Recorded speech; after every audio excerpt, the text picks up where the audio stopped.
You're listening to the Southern U Podcast, brought to you by Darton Archery on the OKest Podcast Network, with your hosts Taylor McMurtry, Jeremy Ferguson, and Matt Brock.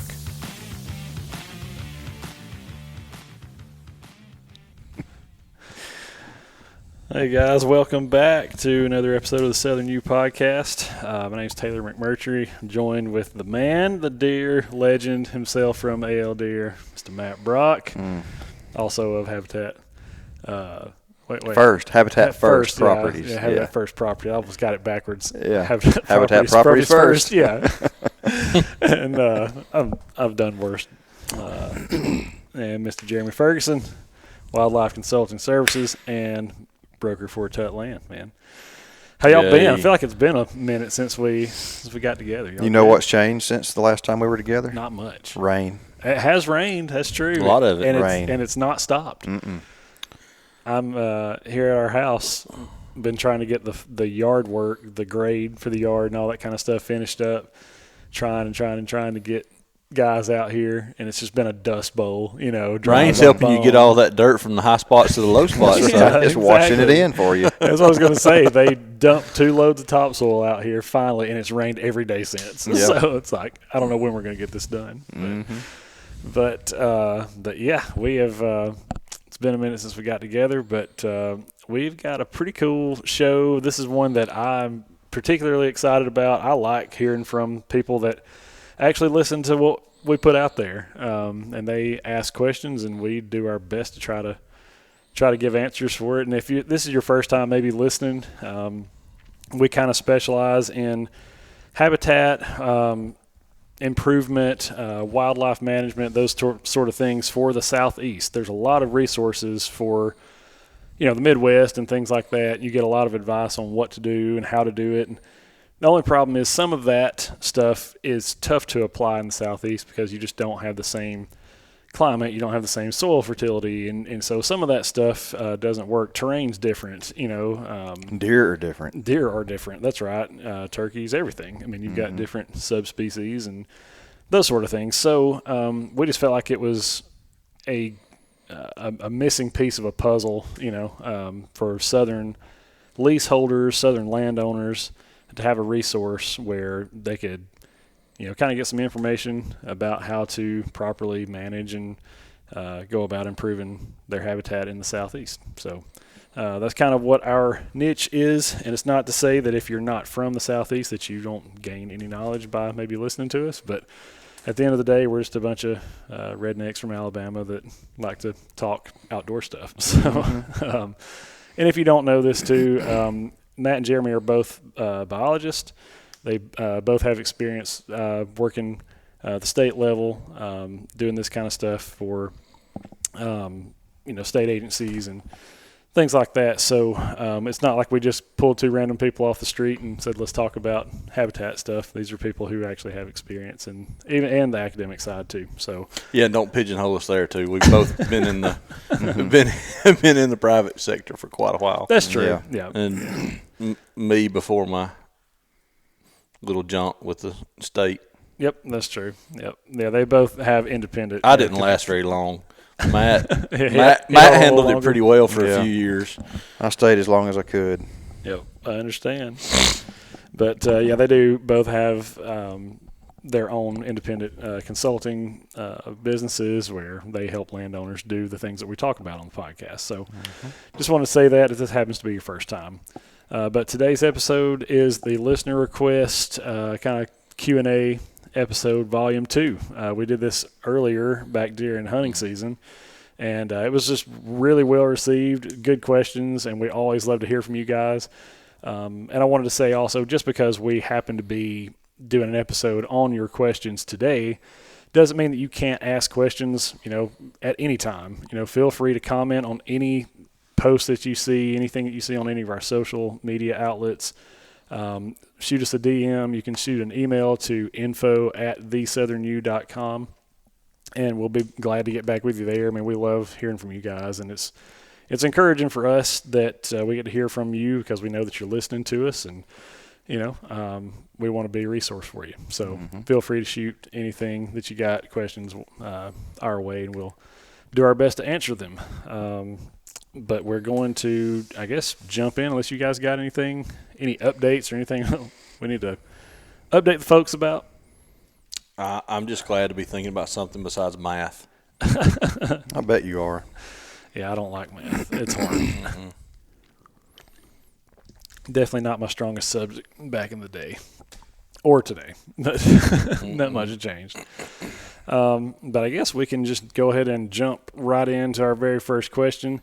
And if you guys don't know this, these guys are not teed up. In other words, they have not seen the questions that you guys ask or really any of our podcasts, any of the episodes. They are put on the spot to kind of give their just initial reaction and answer those the best that they can on the fly. And I think that's what makes some of our stuff moderately tolerable. Makes it good. So it's true reality TV. Yeah, there you go. There you go. So question number 1 here, it says, what is the best method for planting a new field after being mulched? Oh, boy. Yeah. Golly. I'll leave the people who have asked the questions out. They remain anonymous, but I guess, and again, we're sort of having to project a little bit onto some of this stuff because we don't know specifics. We don't know where this field is. We don't know what kind of soil it has. So we're having to sort of just shoot from the hip, so to speak. But, and that was going to be my first thing is I would really want to know what was mulched. Right. Was it hardwood or pine timber? Because that does make a difference. Yep. In how fast that mulch degrades and the nutrients that's released. Pines, man, they can be tough. Honestly, I would, if it was my doings and it had been mulched, I'm probably going to let it sit out and try to burn that top layer of mulch once it dries before I start doing anything, and give the root masses, because when you're mulching, you're just taking off the top layer. Some of the big mulchers, they'll drop the head and they'll get your first 2 or 3, 4 inches of dirt, but you still got big roots and whatnot under the soil surface. But I would want to remove that top layer if I could. If not, I am probably going to do very limited activity in that field and just kind of do some scratching around and throw and mow and just see what I can get growing first, if anything. The way we've done it, of course, I have access to different equipment than a lot of people, but we go in with heavy tillage equipment after mulching, and we cut it and try to get that stuff turned and get that mulch layer actually incorporated down into the soil and kind of get it to break down a little faster than it is just laying up on top. But that's not always easy to do. A regular tractor and a disc isn't going to do it. Especially rocky terrain stuff too. Yeah, I mean you just got all that woody material too. I mean, it may be finely ground, but it still is tough to break through. And we've used, and a lot of people aren't going to have experience with it or even seen them. We use a roam plow for that, a big forestry plow, and you're talking pulling it with either a dozer or a 250, 300 horse tractor. I mean, you're not going to pull that behind your everyday equipment.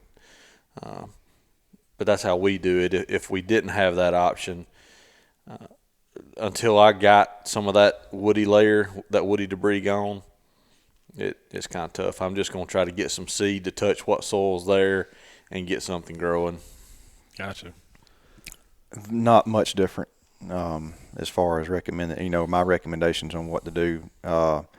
Typically speaking, if I mulch an area that is going to be a new food plot, I let it sit fallow the first year. I just let native vegetation come back, and the reason why I do that, your pines are not going to stump sprout unless they're short leaf, and that's a possibility, but you don't have a lot of those naturally around here. So you're probably going to be mulching loblolly pine, sweet gum, privet, yellow poplar, maple, and those kind of things. So I'm going to mulch it down to the ground level or as close as I can, and then let some of that stuff stump sprout, and I'm going to spray it with herbicide and put at least one herbicide treatment on it to get down in the root, because the mulching is not killing the root on those hardwoods.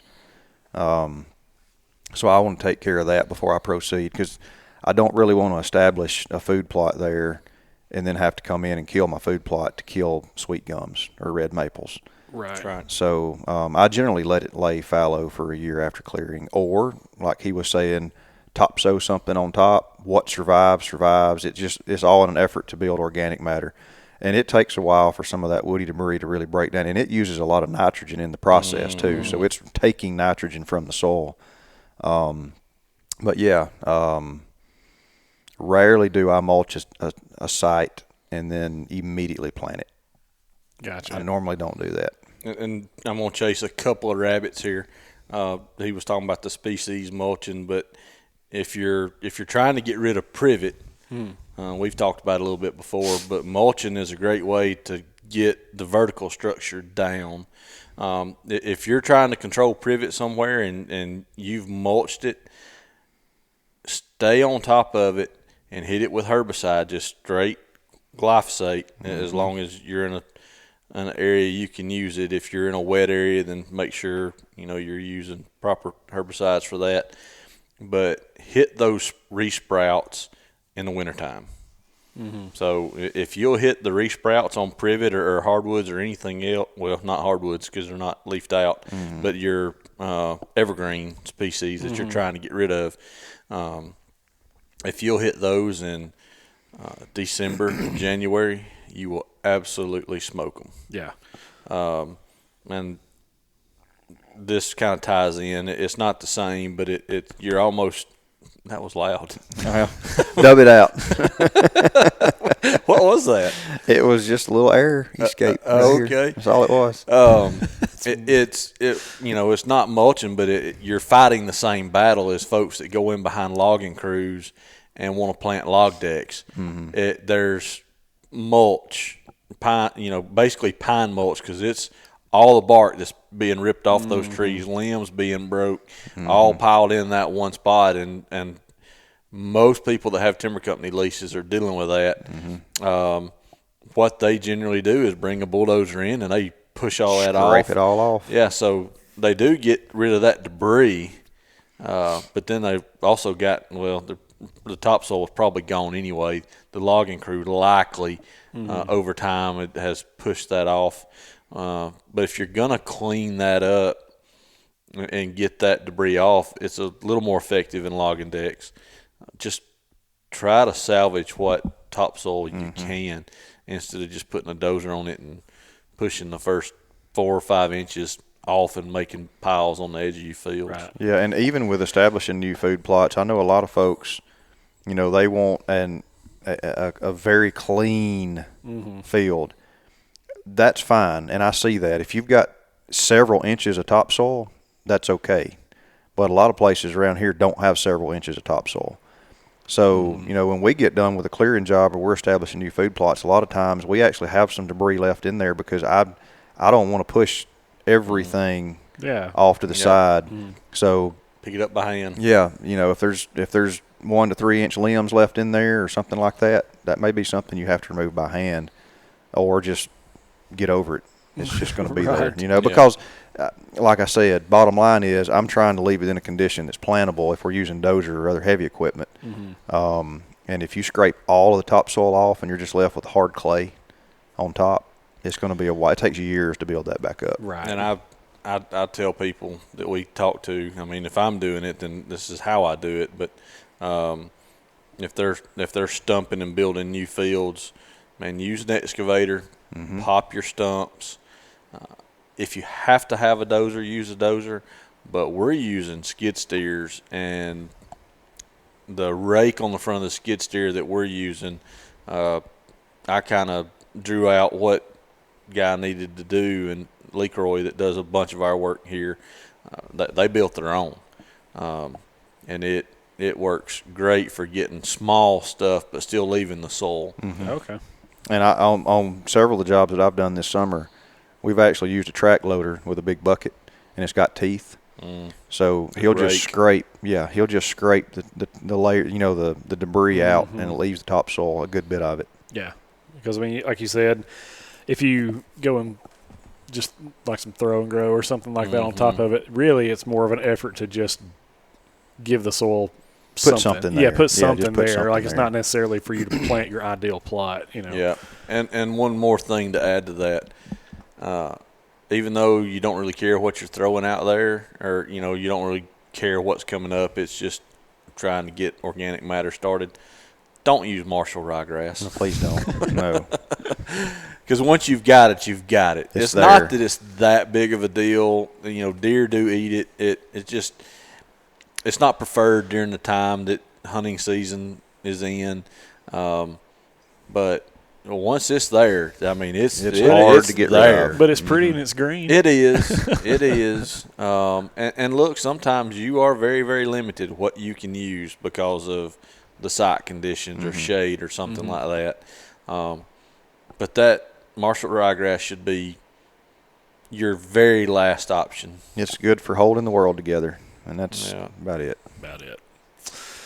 Gotcha. Well, hopefully that answers that question to the best of our abilities. Again, we're having to sort of project, and speaking of that, vague questions, this one right here is a pretty good one, if you like that. Really simple. Corn or clover? That's all we got. That's question number 2 is corn or clover. Are we baiting with corn or are we planting corn? I mean, no question. 99% of the time, clover. But there's occasional, point. The Southern U podcast is brought to you by First South Farm Credit. If you are looking to purchase land, it's highly likely that financing will be needed. The team at First South Farm Credit understands the ins and outs of the land buying process and can help you get the financing needed to secure your purchase. Whether you are looking for that dream cattle farm or that big piece of timber to chase deer and turkey on, First South Farm Credit can get it done. For more information, visit firstsouthfarmcredit.com. That's first, F-I-R-S-T, South, S-O-U-T-H, Farm, F-A-R-M, Credit, C-R-E-D-I-T.com. Time or place where you need corn. Yeah, I would prefer clover. Corn. Yeah, both. Can both be an answer? Yeah, for real. Yeah. I guess why do we have to fight each other, guys? Absolutely. Can't we all just get along? You've got a ton of folks, especially in more of this regenerative ag type movement, where they're growing clover between their rows of corn. Yeah. And I'm going to assume that this person's asking about growing corn. Yeah. Yeah. And that, corn, as far from a planting perspective and what they offer nutritionally, corn is really good in the fall and winter because it's highly attractive. Yep. They need carbohydrates and it's sweet, and that's what they're going to go after. Clover is also good in the fall, but it's superb in the spring and early summer. You've got deer recovering from the rut. They're trying to build body mass, antler development, lactation for does. So, I think benefits-wise, you're better off with clover. But like he said, I've actually seen stands of clover and corn planted together, and it's phenomenal. Oh, yeah, sure. And well, your need for nitrogen input is greatly diminished. Reduced. Yes. Yep.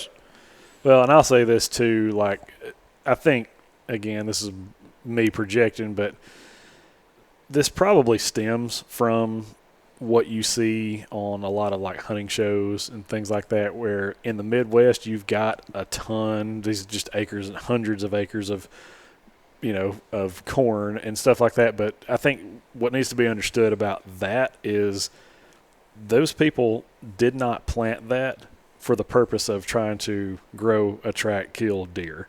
No. These are farmers. These guys are doing that to make money. They hate deer. Yes, most of them by and large. So you may see a lot of that, but it was not with the intent, with deer on the mind. This was them trying to make money.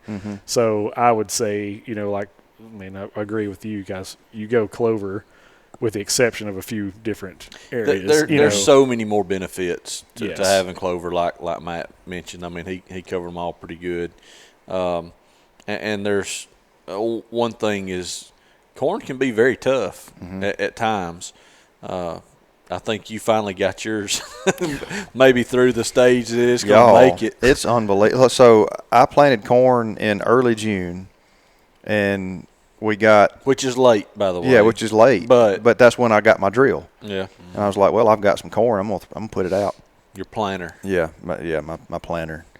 So anyway, I planted the corn, and it came up, got a rain on it, was doing great, and then it went 95 to 100 degrees with no rain for 6 weeks. Yep. And it was so bad, I went and bought an irrigation system. I was like, I'm keeping this corn alive, whatever I have to do. So I got it through. I mean, it survived that time frame. Then we got so much rain over the last. It's looking amazing. It looks good. Yeah. So I planted some late corn, and Jeremy had a bag left over. He's like, "Here, go plant this." So I planted it, and I had 2 areas. One was an area that I had planted soybeans, and it was an entire failure. The deer just absolutely destroyed them. So I was like, well, I'll just go ahead and replant corn in that. And then I planted some in some new ground right beside it.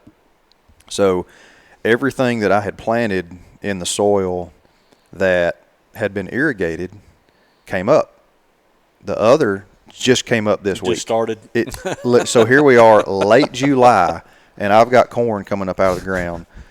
And Nice. But hey, with our daytime temperatures in the south, you're still going to get enough corn. Yep. For deer hunting. Yes, purposes. I mean, I'll be fine as long as we get the moisture. I'm not worried about it, not producing the ear because we're going to hit frost. Yep. It will make it that long. It'll be fine, but we just have to have the moisture. But yeah, Not worried about the tender shoots getting absolutely smoked by your deer, though. No, they could. They could. I mean, I hit them but they've also got clover on the other side of that cornfield. Okay, gotcha. And they are absolutely destroying that clover. How's your clover doing through the dry spell? Did it shut down for a while and starting to just perk back up? I will say this. Keep going. So I've got non-typical clover and I've got Durana clover. The Durana was toast. And it's always been known as a drought tolerant, high graze pressure, gone. Gone. Now you didn't spray it with 2,4-D again. No. Oh, no, I didn't. That'll do it. So the biologic non-typical clover, I actually took some pictures this past week. I thought that it wouldn't, because it's a new stand. It's just established, and I planted it last fall. And you know how sensitive that stuff can be early on. Absolutely. So we hit that dry spell, and I was thinking, man, this stuff's just not going to make it, and it's not going to be a good representation of what non-typical is actually capable of doing because we just don't have the growing conditions for it. Y'all, it has come back with a vengeance. That's awesome. It's 3 inches tall now, putting on flowers again, deer hammering it. Well, we say it, I mean, all the products we talk about other than, just a couple, we're not paid or we don't get product for free. All this stuff we're using, we're buying. And that's interesting that you say that. I've used Durana for a long time, but I've been starting to use some other. I have not used the non-typical, but I've got some other varieties that we've done some things there at the house with that they're surviving drought conditions much better than some of the more well-known varieties. Well, and the interesting thing is the soil that I planted the biologic on is the same soil type that's across the creek that my other clover field's in. And they're about the same size. So they're receiving the same amount of pressure. And same elevation. Yep. Same elevation, same conditions. But the Durana was it's in its 3rd or 4th year of establishment. So, it's been there a while. You would expect that to last better than you would something new. Yeah. So, the biologic product is doing really well. I'm impressed with it. So much so that I'm going to get some more. I'm gonna plant some more areas. Well, I'll tell you, we used biologic soybeans this year for the first time. Oh my gosh! And hey, deer love them. I don't have any anymore. Well, deer just absolutely, like you said, we had a complete failure. No fault of the beans. No, but let me tell you this: they just absolutely came in and so annihilated I them. told you that I planted the late corn in the soybeans because the deer literally came in and clipped every terminal bud off my soybeans, and I was like, well, it's just a failure. After this rain, the corn is this high, and the soybeans are starting to put out more foliage, and they're there. They're still there. Okay, so they're coming back. So they didn't bite the stems all the way off. Yes, they did. That's what blows my mind. I don't get it. That's I've strange. never seen deer remove the terminal bud on a soybean and that soybean do anything. So it had you're talking about they clipped bit the stem. every leaf off. When they were this high, they clipped everything off, and now they're putting on new leaves. I'll take pictures when I get home. I'd like to see that. It's unbelievable. Normally, you bite a soybean off at the top, and she's toast. That's what I've always maybe seen. I need too. to go back and check where we planted because Go check it out. We walked out there, and I'm like, well, so much for this 8-acre field. That's kind of what I thought. Gone. But yeah, they're coming back. I'm surprised. I'll go back and check. The Southern U podcast is brought to you by Darton Archery. For over 70 years, Darton Archery has been leading the way in archery innovation. With over 30 patents spanning over 60 years, it's easy to see why many archers and bow hunters have chosen to shoot a dart. Darton's patented dual sync cam system gives the archer 1/4 inch draw length adjustments, adjustable holding weight options ranging from 85% to 65%, and the super easy to tune E-system for quick adjustments and perfect arrow flight. For more information or to find an authorized Darton dealer, visit dartonarchery.com. That's DartonArchery.com. That's funny. Well, I think we did all the damage we could do for corner clover, considering it was just 3 words. And we spent, 15, 18 minutes on it? Yeah. Hey, we're doing the best we can out here. But clover. Yeah. Yeah, clover. Here we go. We'll switch gears on this one. Question number 3. What would your perfect stand location be if you could put it all together as you wish? Oh, I can answer that one. Real easy. It depends. No, heck no. Mine's up in Kansas on a fence row right there where the creek goes. He's got the perfect stand location, apparently. Well, that's okay. Well, let's just, again, I know that's Midwest, but still, let's just kind of talk about that for a minute. What makes that perfect? Like in your opinion, everything comes together in one spot. So you've got we've got it's a big creek bottom. We've got prairie ground on one side, so it's just open as far as you can see, really. And the creek bottom winds around, and there's a little fork off of the creek, and there is only the banks on that creek are extremely, extremely high. And the one place it's easy to go up and down is where that little creek chute flows in, where the fork is. And this just happens to, we're hunting. That particular farm is pretty small. So the landowner's home, I can see it from the stand. And so deer, look, they're not avoiding the home. Matter of fact, the deer I killed last year, they took pictures of tending a doe in their yard, a few days before I killed the deer. But so you've got that, and they've got a little fence around the yard, and there's activity up there. And just the wood lot comes right down. It's a big wood lot, and it starts necking down, and it necks down to about a 65 or 75 yard area right before you get to that point in that low spot in the creek. Every deer crosses that one spot. And the bucks know that that's where the does are crossing. And, the buck I killed, I saw him 3 times before I killed him. They're crossing all those doe trails in there. They're not going up and down them. They're crossing, checking, and they'll go out. They'll continue down that creek, checking other crossing points. but it's dynamite. We found that particular spot hunting that same farm, and I just always noticed. I'm like, dang, you could see a tree down that was in there or over there from a long way. I'm like, there's always deer just they're funneling right up through there, and wanted to go see exactly why. Right. And we went over there, and I was like, dude, we moved that stand location there. This will be the third year. I've killed two 140 plus inch deer there. That were both older deer. I mean, they were One was very mature. Yeah, deer. we think one was 8, and one the deer I shot last year we think was 8. The landowners had pictures, and we could kind of go back until what looked like just kind of when we could really identify that deer. He looked like he was a 3-year-old. So that's how we're coming up with that. And the other deer, I did tooth wear and replacement, and just kind of looked, and that's off. But obviously, I watched that deer. He was in his prime. He was one of the men around there, Deer weighed 283 or 84 pounds. I can't remember which Slob. one. It's a big deer. Yeah. So he was a toad, but killed those 2 deer.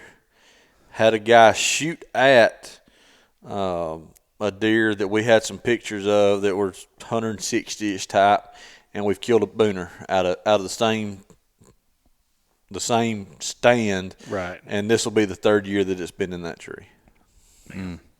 Now, since we're the Southern U, disregard everything you just said and answer the question. Yeah, like for me, what I would say is, especially thinking of the South, it kind of depends on the time of year for me. There are certain areas that I really like, except for the rut, Right. And then when the rut starts now, I'm going to switch gears and go somewhere else. During the rut, you just want to see as much territory as you can. Yes. If you're a rifle hunter. Right. Yes, right. And that's I would answer the question differently based on whether you're bow hunting or rifle hunting. Absolutely. Yeah. Yeah, I've got a bow with me most of the time, and I like the purist over I'm there. not a purist. I just love it, man. Hey, man, I'm with you. I'm with you. Love it. I've got nothing against shooting with Now a gun. back up. The last 2 years, I've carried a rifle just a handful of times. But you shot deer with a rifle. Oh, of course I did. But Okay. but I also shot lots of deer with a bow. Yeah. Yeah. That's I like, if I know that I've got thick cover that kind of transitions into food. And then if I can put some sort of terrain feature that is going to tell me, kind of like what he was talking about, his scenario, where it's going to at least encourage the deer to come through a specific area because it's just easier to get through. They're, you hear people say it all the time that deer are like people. They'll take the path of least resistance. Unless there's a reason not to, So if there's no pressure, no reason to, they're going to take those terrain features just like you would.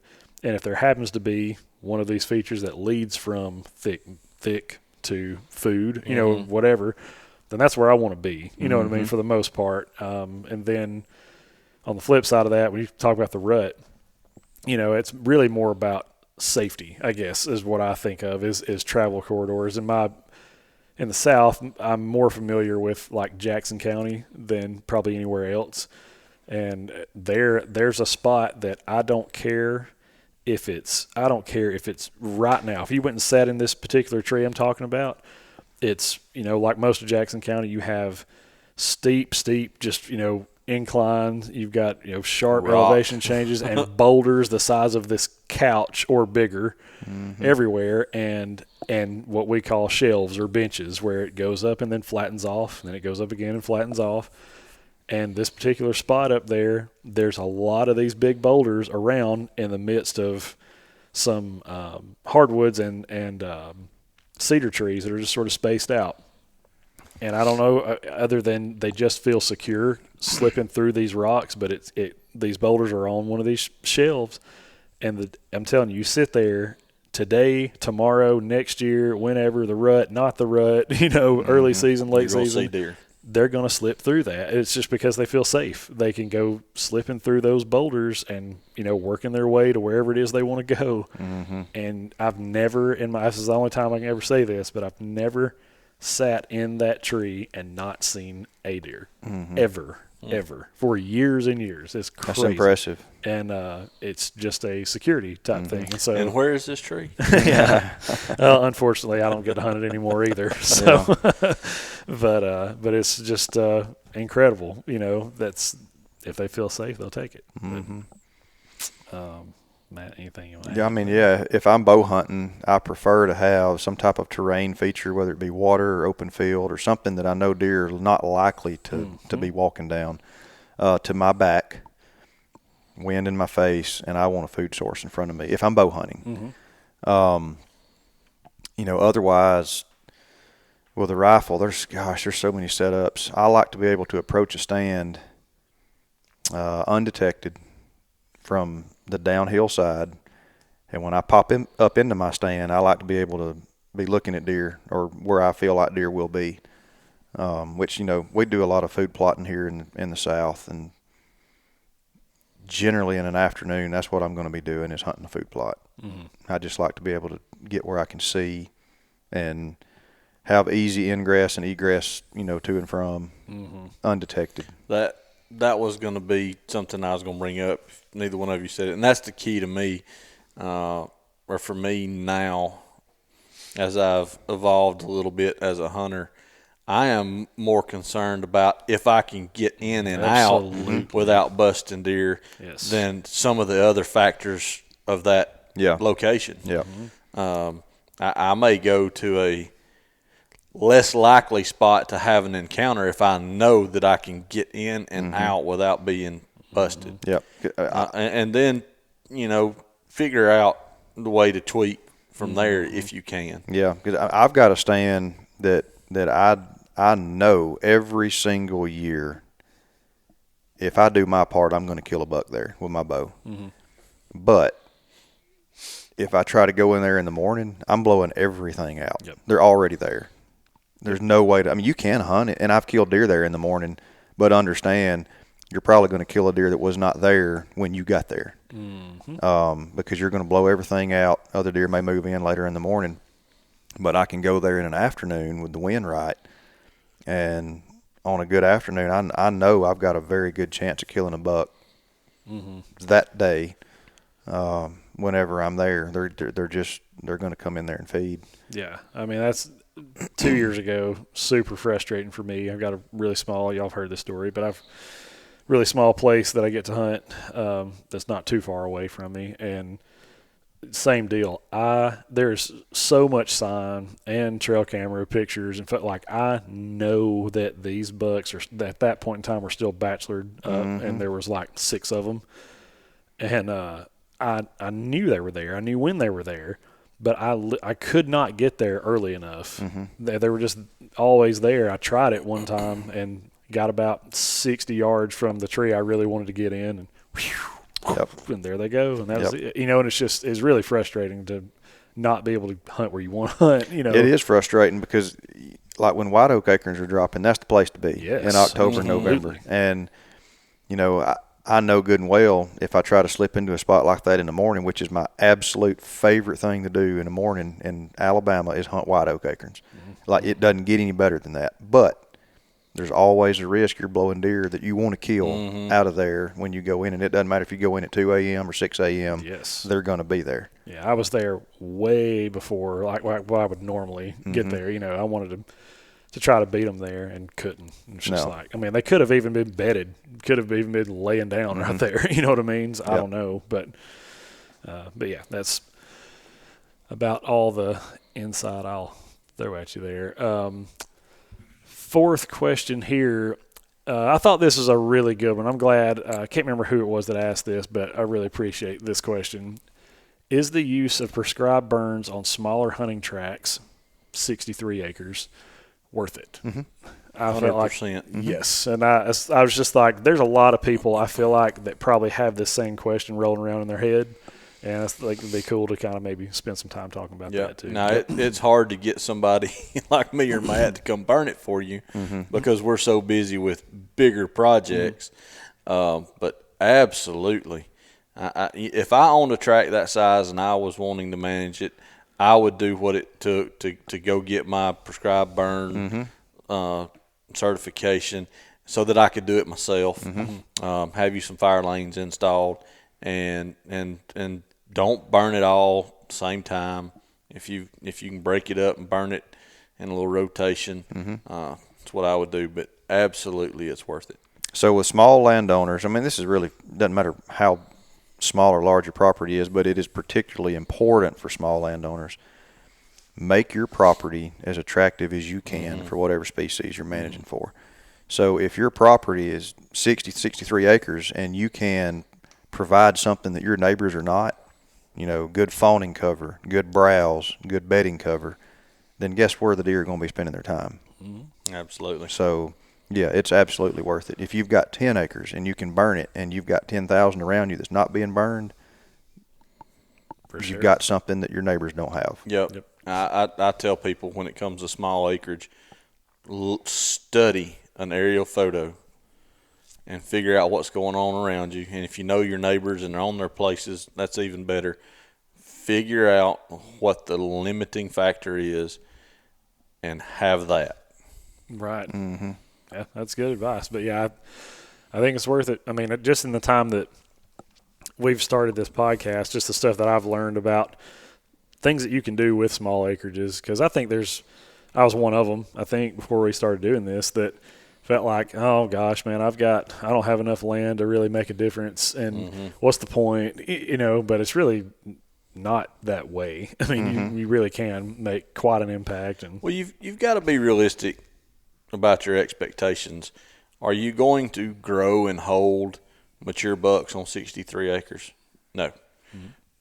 Now, could you attract that buck or those bucks to you and hold them more than you normally would and give you the opportunity to harvest those bucks? Absolutely. Or could you raise a turkey nest or two? Yep. Absolutely. Yeah. Yeah, I think you said it a couple episodes back during turkey season, like, what could I provide a successful nesting opportunity? Just because I may be limited in my amount of land doesn't mean I have to make a negative impact. Right. That's right. You know what I mean? You can do stuff. So, anyways, I thought that was just a cool question. I feel like this is probably a lot of people have the same question out there too. So, appreciate that one. The Southern U podcast is brought to you by Vitalize Seed. What sets Vitalize Seed Mixes apart from other companies is their ability to keep producing throughout multiple periods of the year. The symbiotic relationships between the different varieties support soil health while being extremely attractive to a variety of wildlife and important pollinators. If you're looking for a product that is going to benefit all of your wildlife and help you put deer and turkey in the freezer, ask your local seed dealer for Vitalize Seed. And for more information, visit vitalizeseed.com. That's VITALIZESEED.com. Number 5 here. Y'all will love this one. Can an overabundance of hogs hurt deer population on a property?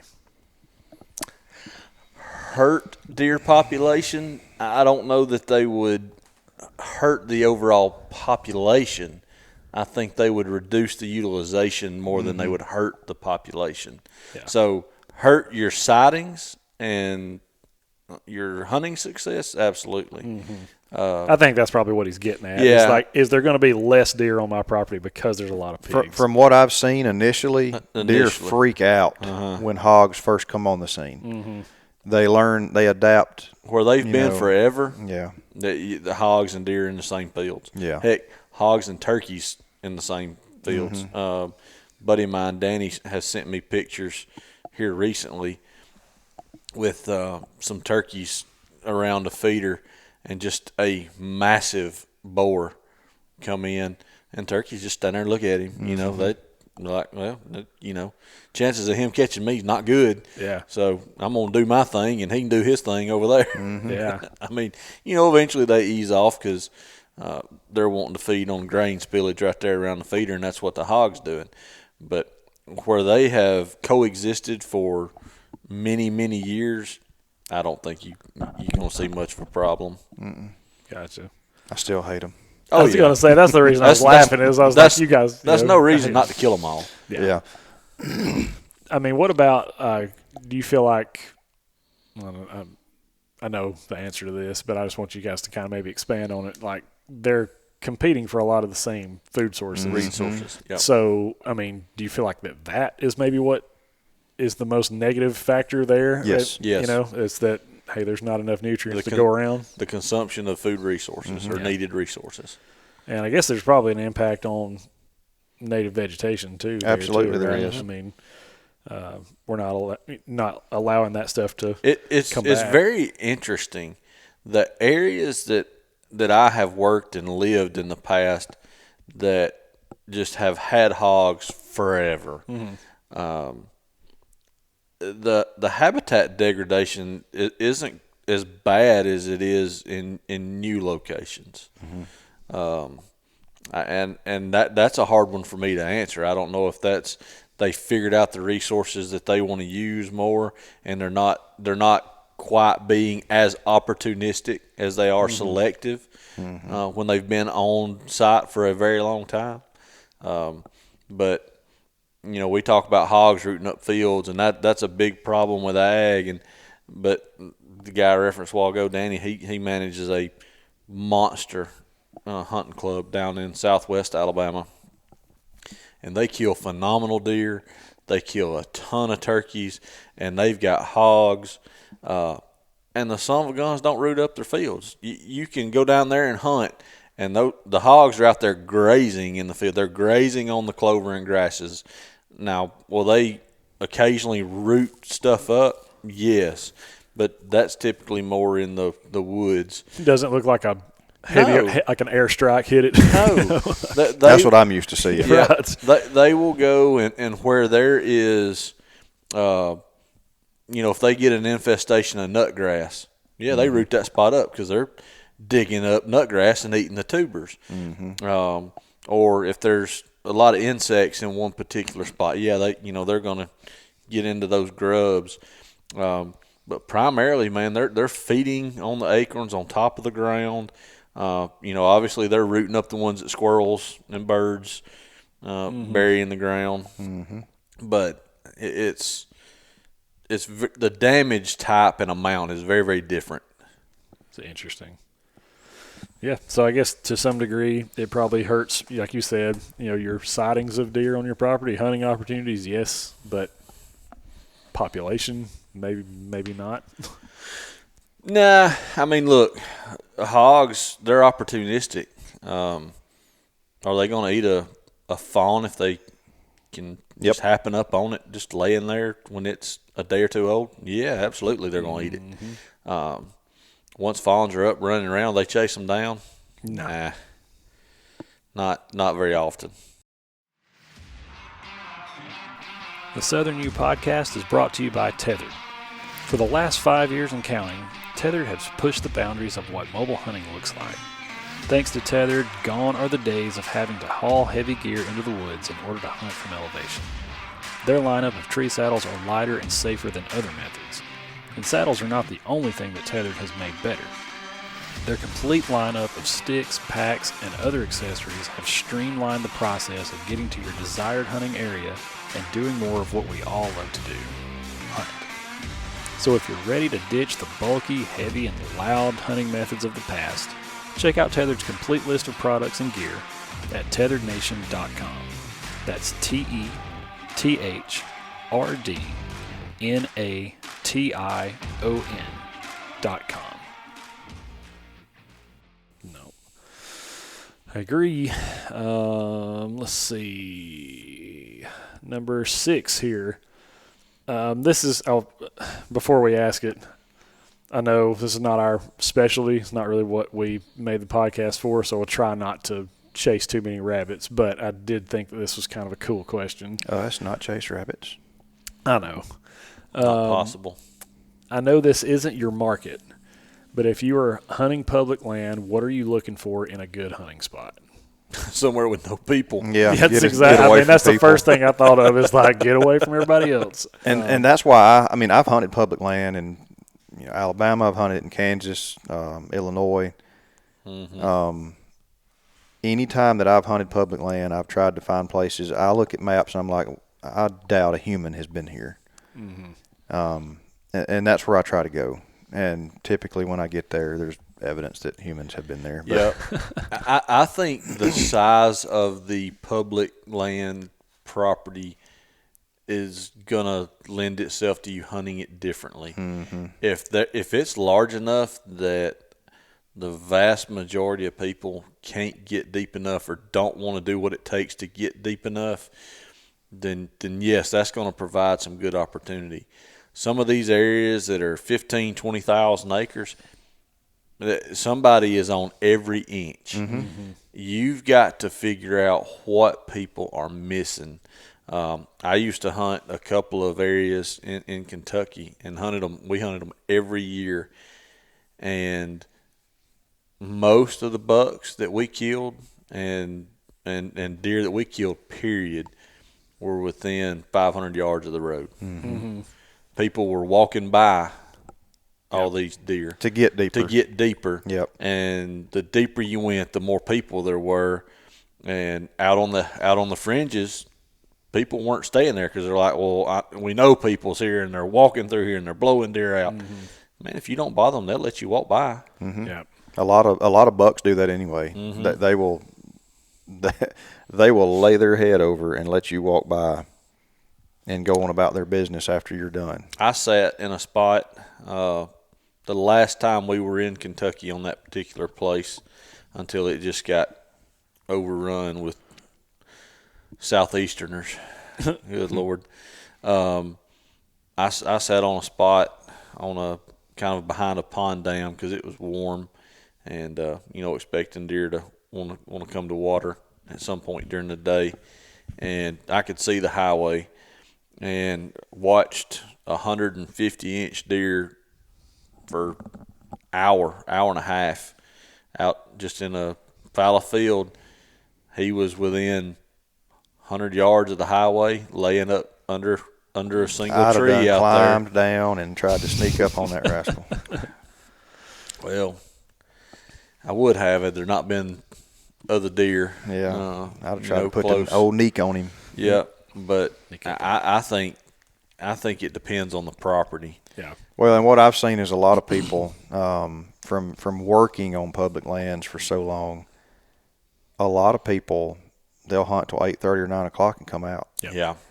And I'm like, why are you at the check station asking me what's been killed when people haven't even got down yet? Right. You should still be in a tree. And when people do that, it bumps deer around. So if you're a hunter who wants to be successful on public land, stay put. Hunt till 11, 12, 1 o'clock, 2 o'clock in the afternoon. I'd rather hunt on public land in the rut from daylight till 2 and go home and watch a football game that afternoon. I mean, you're going to be more successful those hours than any other time.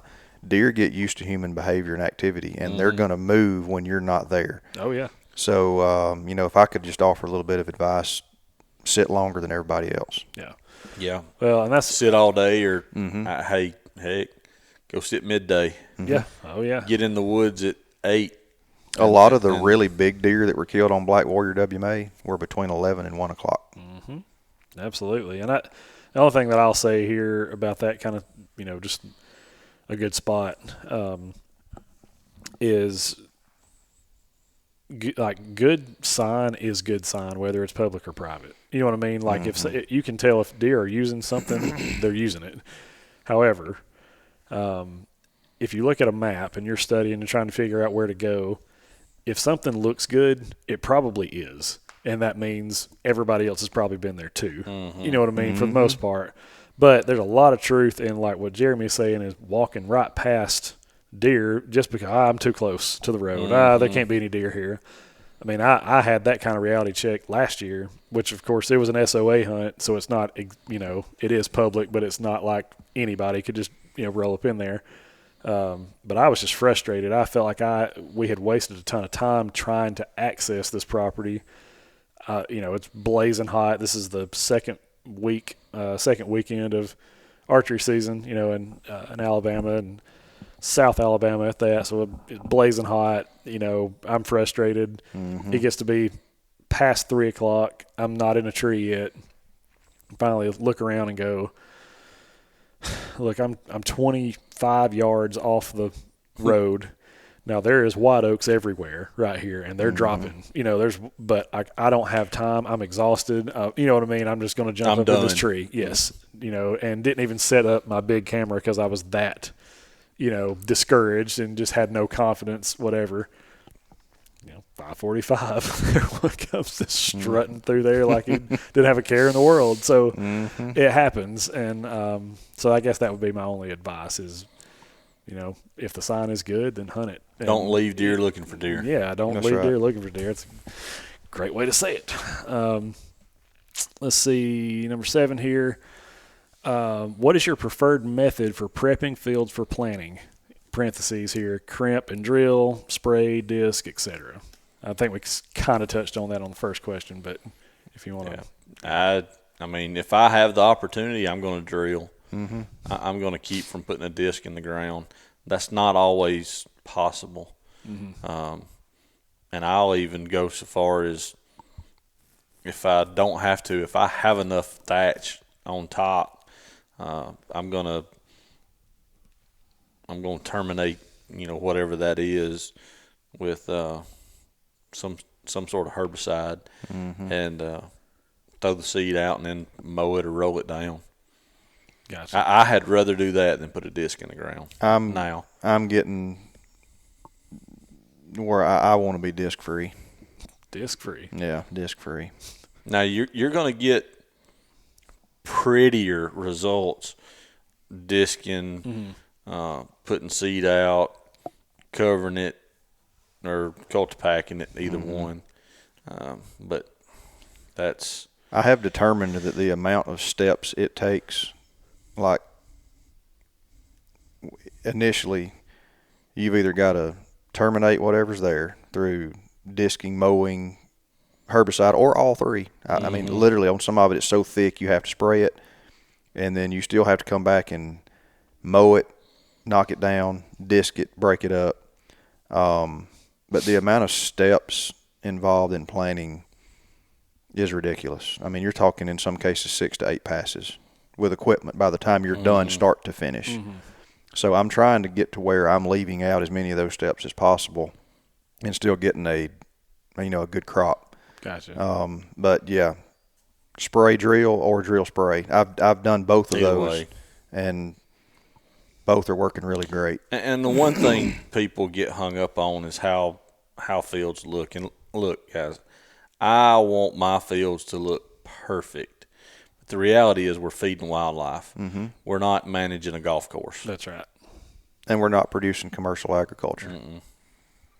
That's As right. long as you are adequately feeding your target species, then it's good enough. Now, if you're not, then, reevaluate what you're doing.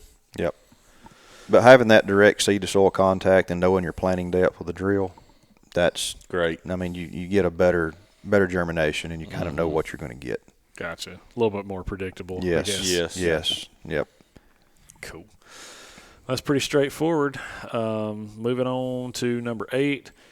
What is your opinion on spraying down feed with pour-over ivermectin? I thought that was kind of interesting question if we were trying to limit parasites and that sort of stuff in your wildlife. If I'm gonna go to that extent, I'm just gonna buy medicated feed. I don't see the need for reinventing the wheel. Does pouring ivermectin on feed help eliminate some parasites? Yes, but there's better ways to do it. That's I'm not knocking whoever's doing that for doing it. There's just there's an easier way. So what kind of cost difference is there if you're buying straight feed, whatever your favorite flavor is, versus this medicated stuff? Is there a big I would difference have in to that, check.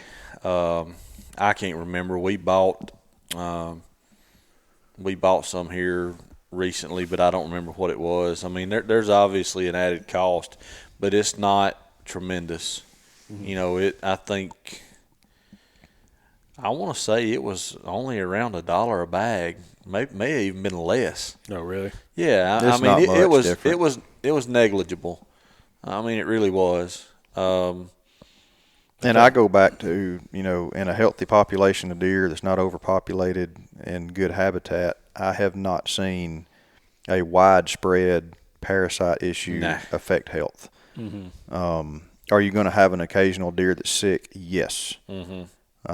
Occasionally you see deer with heavy tick infestations or lice or mites, the mange, internal parasites, but it's very rare. And if I was seeing that, that's when I would take those steps. If I wasn't seeing anything like that, I don't know that I would even mess with it. Yeah. Because like Matt said, I mean, you just don't run into heavy infestations across the population very often. I would say the one or two that you might see is the ticks or the mange. You know, mange is highly it's nasty looking. No, it's awful. I don't really know how to say it. It's just highly unattractive is what I was going to say. But, I mean, it just – that's a good way to put it. Yeah, it just looks awful. But, you know, in reality, it's not the end of the world.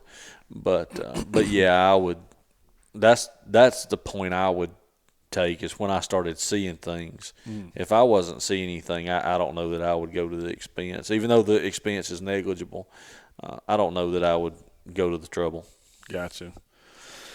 All right. And there's companies out there. Oh man, we got a local feed company in Birmingham that sells medicated feed. I can't think of the name of it, but anyway, it's where ours came from. And then Analogics has stuff. Come on up in this place. Actually, I don't know if he can. I think it may be locked. Yeah, it may be locked because that door won't latch. We got a visitor. Yep. Y'all hang on just a second. Actually, I'll ask this one. Question number 9. What can be done to improve habitat on a timber lease? All right. Yes, that question came from a guy that I've been talking to on AL deer. And his question specifically was, what can we do on timber company leases? Like, what are the do's and don'ts on timber company leases? Yeah. And what can we, you know, and it really depends on the company itself. Hey, RL. What's going on? Come on in, sit down. But yeah, so when you don't own the property, Just go over and sit you by are Matt. limited. Yeah, come on over here, RL. No, we are, but you good. How are you, sir? Good to see you. We're gonna finish up this one, then we'll. Yeah, Is this the last question? There's one more. Okay. So, and I'm gonna answer this totally different than you do. that's fine. No, yeah, you probably will. Well, so for context, I don't know what you guys have talked about, but it's pretty common, at least here in the Southeast, that timber companies will have The vast majority of hunters are hunting on timber yes, leases. it's huge tracts of timber, and so people will lease these or even sublease them sometimes, and this is where you get quote unquote clubs. You know, this is where you get, you know, a lot of people paying for this lease, and they get a chance to hunt this property. So that's probably where this question's coming from. So all that's kind of context, and then go for it. And unfortunately, on a lot of these timber company leases, depends on the company, but some of them will not allow you to put in food plots, or you put in food plots where they tell you can, or you pay additional fees for them. Some of them don't allow you to bait. So, you know, you are limited, very limited, and you're really at their mercy on habitat management. Whatever they do is what you have to work with. So I have used a lot of selective herbicides, mowing, seasonal disking, and things like that to kind of alter the ground vegetation. But, prescribed fire, probably out. Not going to be able to do that. Mid-story removal, probably out. Not going to be able to do that. Food plots, hit or miss. It just depends. But what I try to get people to understand is any impact that they can make on the understory is a positive. So, like I said, those herbicide treatments, disking, mowing. Normally, I don't encourage mowing, but that's about the only thing you can do on some of those tracks. When they come in and they do a thinning, a lot of times they'll leave long, narrow lanes where they remove timber, and you can maintain those as natural openings. Gotcha. With minimal equipment. I come at it. I come at this with a different angle, and this is coming from. I had at one time I managed over 1,000 leases in 4 states, and I would tell you, Matt mentioned the disking and mowing. If somebody called me at the office when I was in that position and said, "Hey, we want to do some habitat work. What can we do?" My answer would have been, "Not a damn thing. Hunt what you got. Be happy with it. Be happy with it, or we'll find somebody else to lease it." And really, see, I can't stand that attitude. I just that crawls all over me because I've been told that too. I've been told that by timber companies. Yeah. Well, and unfortunately, part of that is number one, liability. They don't want liability of you doing something like prescribed burning and it impacting them, because if a leasee goes out and sets a fire on a hunting club and is trying to do habitat management, and fire gets away from them, burns down a house, hurts somebody, or smokes out a road, somebody's killed, you know who's liable? The timber company. Absolutely. Yep. They're going to be the one named in the suit, and they're going to lose millions. Oh yeah, no doubt. So that's part of that, and the other is, look, timber companies don't own land because they just want to own land. They own it to make money. It is strictly revenue driven, and if you're going in there doing something that's messing up that revenue stream, pack your stuff and get gone, buddy. The pine trees are number one. Yeah, pine trees are number one. You're little bit, and it hurts me to say it because I was one of the very drivers of our lease rates being insane in Alabama as compared to what they used to be. At least he admits it. Yeah, I was like, there's no more $6 an acre stuff anymore. Look, when I went to work for the timber company, they asked me what I was going to do, and I was a hunter, and I understood what people were willing to pay, and of course I used that, and I was very successful at the business. But when I walked in the door, their leases were $4. Thanks, Jerry. $4 an acre. Yeah. Appreciate it, man. Y'all want to send hate mail? Yeah, right there. Right send here. it. He's bragging about it, too. I know. Hey, it burns me up. The next week, $8.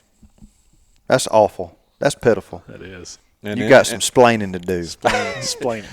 My responsibility was to positively impact the lease or the stockholders for the company that I worked for, was not to make my hunters happy. And I didn't. I made all of them mad.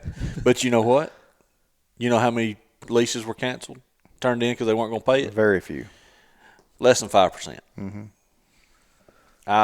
People are going to pay it. Yeah, I never got below a 91 or 92% lease out rate. Generally stayed above 95.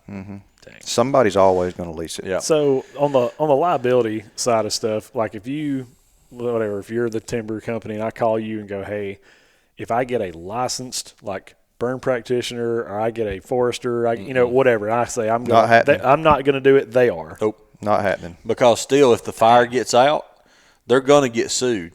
They may win the suit because everything was done the way it was supposed to do, but they're still going to have massive legal fees. Right. So it's just not worth it. Gotcha.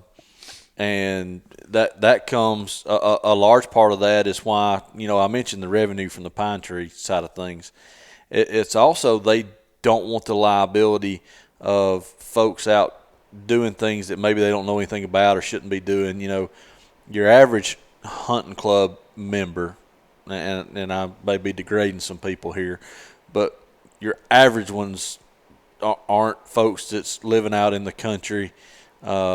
They're probably hunting where they live or somewhere close by. Mm-hmm. They're not used to running equipment. They're not used to running chainsaws, cutting trees down, and they don't want accidents. And that's the reason they require the hunting lease insurance. Mm-hmm. Most companies now, I believe, I know we did, we carried the policy for all of our lands. The leasees just paid for it in their lease rate, just to make sure. But while I was employed, timber company for 9 years, and we had it was either 4 or 5 deaths during that period. That's scary. So stuff happens. Oh yeah. So they're trying to. The reason they're telling you no to all these things is they're trying to limit their exposure to some type of liability. Sure. Yeah. Which makes sense. Or a loss in revenue. Mm-hmm. Yeah. Well, I guess that's what I was saying. Is it's kind of like, I don't know, if you were wanting to change the paint color of your truck, that if you do that voids the warranty on that truck, But I guess my question is like, well, okay, I'm not going to paint it, but if I take it to a licensed, insured professional to change that color, is that going to void the warranty? And they're like, yep, sure will. It doesn't matter, And look, I think by and large, most timber companies try to manage their properties well. Mm-hmm. There's so many acres out there that, look, the roads are going to get in bad shape. Erosion is going to be happening. But that's the one thing we always tried to talk to our leasees about is, if it's a new track, we would always, or a new lease, we would always go out and we would fix the roads, make sure culverts were in good shape, and then we turned it over to the hunting club in good shape. Mm-hmm. Well, they should take pride in it and keep it up a little bit, not just wire the road out and call, the next year, gripe and moan, say, hey, man, our road's in terrible shape. Mm-hmm. Well, did y'all mud up and down it every time it was wet? Y'all use your tractor and box blade and fix any of it up? And most times, like, no, man, it's y'all's place. Well, it was in good shape when you took over the lease. Mm-hmm. Take a little pride in it. Right. But it's the leasing game is tough, and I understand the complaints. But the fact of the matter is, and folks can gripe and moan all they want, if they don't want to pay it, somebody else is going to. So that's why these companies have the attitude towards it that they do. Mm-hmm. They know that if you turn that lease over, it's likely going to sit on the market for 60 days, 90 days max, and somebody else is going to pick that lease up and likely pay even more than you were. Mm-hmm. Right. That's good stuff. It's not the answers people like to hear, but it's just the truth. It is. Man, truth hurts sometimes. And it does hurt. I went from being in that position, and look, I didn't like raising the rates because I was a leasee too. But Matt and I still lease timber company ground today, and I think we're paying almost 12. Yeah, nearly $12 an acre, and that's and the excuse is they're trying to get the rate to the average private land lease rate. They're not even close. They're well above. They're setting the standard, not reaching the standard. Right. And anytime I've said anything about it, they're pretty crystal clear. Shut up and pay it, or we'll just terminate your lease and somebody else will. That's it. So there's a couple companies and shoot, I don't even mind naming them. I think Westervelt does a really good job. I think they're easier to work with. I think they take a little more care with their communication and their relationships with their clubs. I don't know how much Cetera that I used to work for still does. I know they don't own much anymore. Weyerhaeuser, love the guys at Weyerhaeuser, know a ton of them, but when it comes to their hunting lease program, they're turds. Really? It's Oh, bad. absolutely. It's bad. They don't care. And look, I get that. I cared when I was in that position. They don't. I mean, their opinion is, if you don't lease it, fine, I'll lease it to somebody else. Which I don't understand, because like where we're leasing, we live close by. So I literally treat the place like it's mine. Always have. Take care of the roads, grade the roads, bush hog, maintain and keep up everything. And to think, I'm putting all of my effort, my time, my diesel fuel into this, and your attitude is I don't give a flip if you do that or not. Yeah. I mean, it just don't sit well. And there's a lot of smaller companies out there. I mean, Ala West has leases, John Hancock, a lot of the other insurance holders, Jamestown Forest, Malpas. I mean, there's a blue million of them out there. Some of them are better than others. It seems like the bigger they get, the more acres that they manage, the less they care about the relationship with their leaseholder. Gotcha. But that's easy to understand. I Well, mean, yeah, you think about big companies. Well, it is, and it's all about money too. I mean, if you get in the way, Oh, of absolutely. that, if you're gonna get in the way of that, we'll have problems. All right, switching gears back to some deer stuff. I'm gonna pass my phone around. I was gonna pull it up on the computer, but it won't let me. So, if you're watching this, I'll have the photos on the screen where you can see what we're looking at. But this guy sent us a DM and said, "Not sure how to ask it. But these are pictures of bucks from one of my leases. Have lots of does, but not getting many buck pictures. But these, their horns look really weak. Would y'all know why?" And you can pass that around and kind of. And I looked at the pictures earlier, and from what I can tell, you've just got two different age classes of bucks. Yeah. On that one property with the smaller bucks, they're just younger deer. They look like 2-year-old deer. Yeah, that's initial. I mean, in the photos that we can see is a very, very small little snippet insight into what's going on here, but just based off of that, they look and young. I will say this time of year, between June and let's say mid to late September, you better drop a camera in a buck's bedroom if you want to pick him up on camera. Yeah. You very well may have an older age class deer on that property, and they're just not detecting them on camera right now. Yeah, I mean, that's just different age classes. Yeah, that's young deer, and then the second picture was older age class deer. And look, that comes with as Matt was saying, deer territory. Those mature bucks, you may have some habitat differences that you're not recognizing. Those mature bucks are going to demand the higher quality habitat, and that's where they're going to batch up at and hang at. And the younger bucks, you may see bachelor groups with young bucks in it, but a lot of times you'll see a lot of young bucks in a group, and then you'll see some older bucks that are running together. And if you see that separation, a lot of times you've got a resource difference there. And the mature deer are, they're hanging on to the more suitable area for them. And you'll see that with doe groups too. If you have a dominant doe group, they're gonna demand the better quality fawning areas, better quality habitats, better food resources. Oh, and we've all seen does, like you said, those dominant does run others off. Absolutely. Especially like in Alabama where you've got a feed site of some kind. And, oh yeah, you get out of here. They're getting a fist. Yeah, they're getting a fist fight in a hurry. Absolutely. Yes, they will. So that's they'll start slinging hooves. Yep.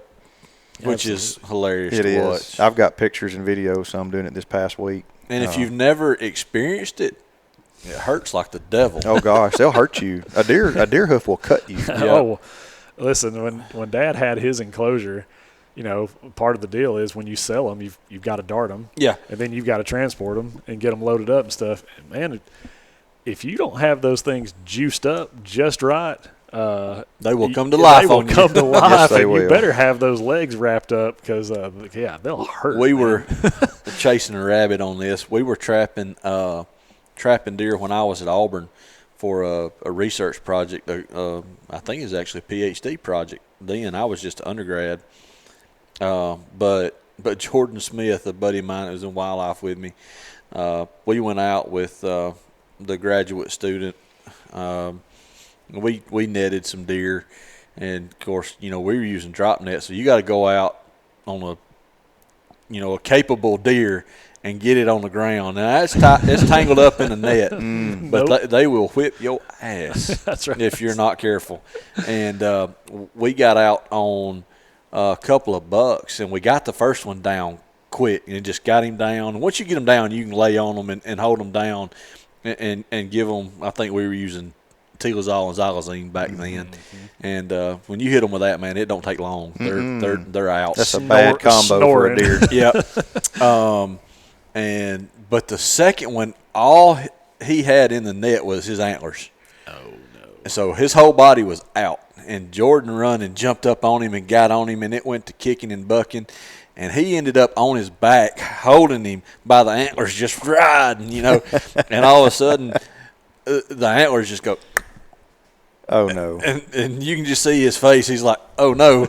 And he gets thrown off. That deer beat him to a pulp. I mean, turn around and it just hooves, just wearing him out. He had bruises and cuts. No. Thanks. Oh, it was hilarious. But a deer will hurt you. Absolutely. Yeah, they will. Yeah, you don't. You got to be careful with a wounded deer. They can hurt you. Yeah. A deer has nowhere else to go. Is going through you. Yeah, RL, guys, y'all missed it. RL sitting there, he said, don't ever walk up on a deer with its eyes shut. And, yeah, if you're inexperienced hunter and you've shot a deer and you walk up on it and his eyes or her eyes are closed, Not dead. that deer is not dead. And when right. you touch it, something is about to happen. Something's happening. Yeah. It may be good, it may be bad, but something is about to happen. Yeah. Something's happening. Yeah. Get your phone out at least. Yeah.